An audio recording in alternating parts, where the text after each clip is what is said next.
But first of all, I want to run this video. It's a 3-minute video of God himself, Nick Saban, talking about the issues of what it's like to be excellent year and year on end. And I'm being kind of serious right now. What it's like to build a championship program and the issues that you actually deal with in a program that's built around excellence like this. And go ahead and run it. We're going to give our opinion after it.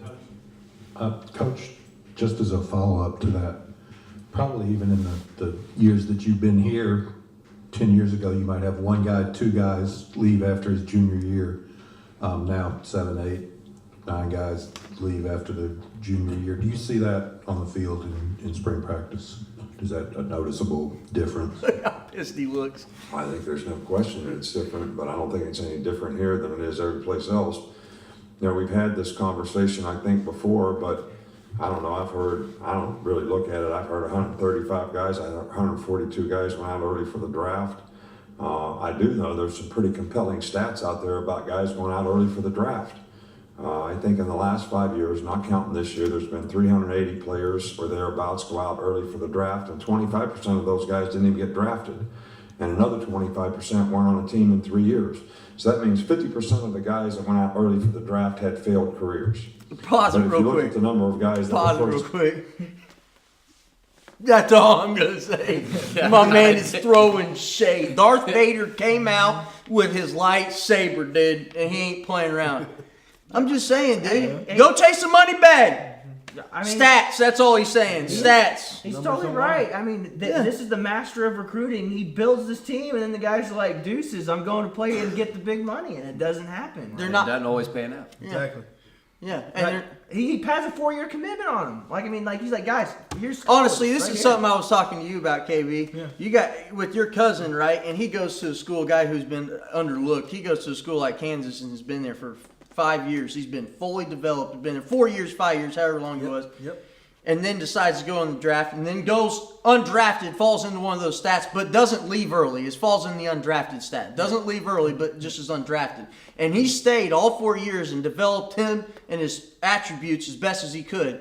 And these guys are leaving early, and they're still not giving themselves the best chance. That's a case of a guy who stayed and prepared himself as much as you can prepare yourself to make the next leap. And he still, in his own right mind, wasn't getting the respect he needed to get drafted even. Right. And when he got into the league, he was right into the lockout year too. So he was in no contact with no other teams. He was just grinding, working, got his opportunity. So But I think it's go back to back Chad. Yeah, go back to the video. We're gonna finish it. Or Court, I don't know whoever was on it.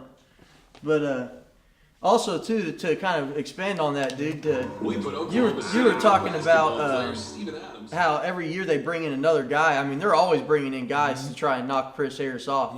Yeah. When they don't sink money into you, and this is what I was talking about in the last episode. When you aren't the guy who they sunk the money into, they're going to find the next guy to sink the money into. You've either gotten paid and you've earned respect for what you've done, or you're working to get paid. I mean, it's just how it is. You've either gotten paid or you're working your ass off to get paid. And I'm not saying that they're not paid when you're making hundreds of thousands of dollars. I'm just trying to put it in perspective to you when there's guys who are making $34 million a year.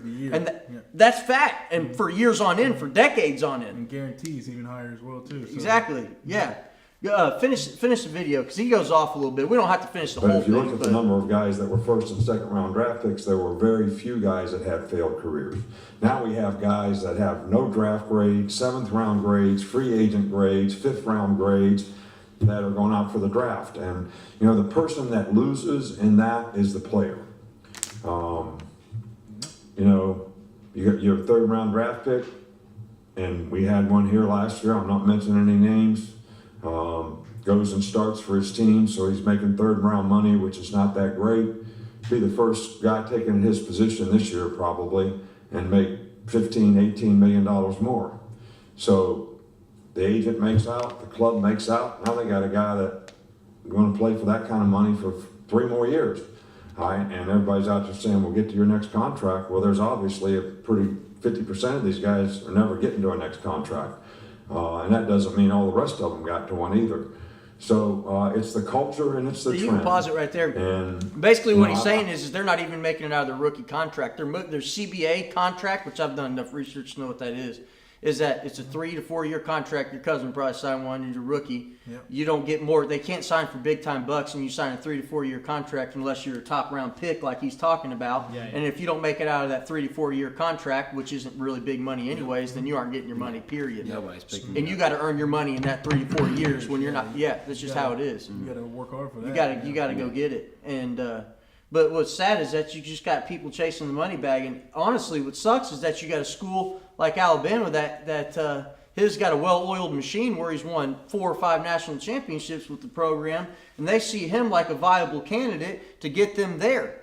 And unfortunately, he's an innocent bystander in the process, because why not? His program's got the best opportunity to get them where they want to go as an individual. Right.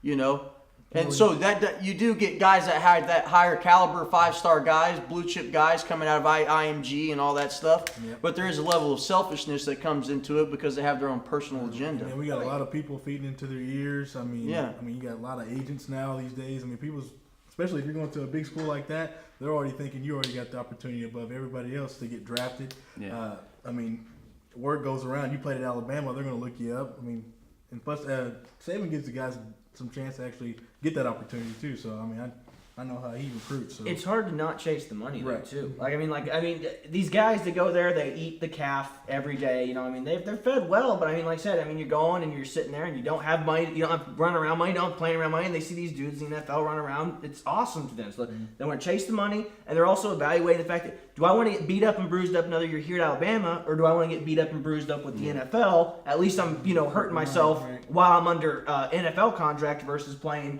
and being like, well, he tore his ACL, man. He's done. He's not coming to the NFL. Nobody's going to look him up for the draft, It's just the players get running scared, Which brings up the next conversation: do college players get paid? But I mean, we don't have to dive into that. I'm just saying that's just where that's where all this is going. I'm just saying. It is. It's a very. I used to think no, Yeah. but the more I learn, the more I do research. Like it's a strange gray area, because, like I said, you see these guys, they're on top of the world there, but at the same time, it's like. But the NCAA is feeding off of it. It's been going on for a long time. Yeah. You know what I mean? It- That's the hard part about it. It is interesting. Just like Zion Williamson getting, that game against North Carolina. I mean, how much money they were. Yeah, they feeding for generated tickets, quite a what I bit mean? on that. They feed off their players. Yeah. And they, No, they it's did. tough. No, the fact they can't even make money off of silly things like which is why these jerseys or kids are something, grabbing too. for it early, which is why they're leaving early. You get the one and dones in college basketball, and you get them leaving in football after their junior year. I mean, what about these kids in high school getting like deals with like Nike and stuff like that? Being like, where are these shoes, man? Take these. Oh, that's shoes and AAU, stuff." baby. I know that, but I mean, it's just like it's one of those dirty deals that it's like goes on in the background that we Yeah, it does. barely know anything about. It's just like, I mean, Play as the rest a of this. kid- Okay. Play the rest of this. Let's see what. I've actually changed how I talk to recruits now. I tell every recruit that I talk to, the reason that you're going to college is to prepare yourself for the day you can't play football. I think we have a lot of people way back in high school that look at college as a conduit to get to the NFL. And look, I am 100% NFL. You can stop right there. We don't have to.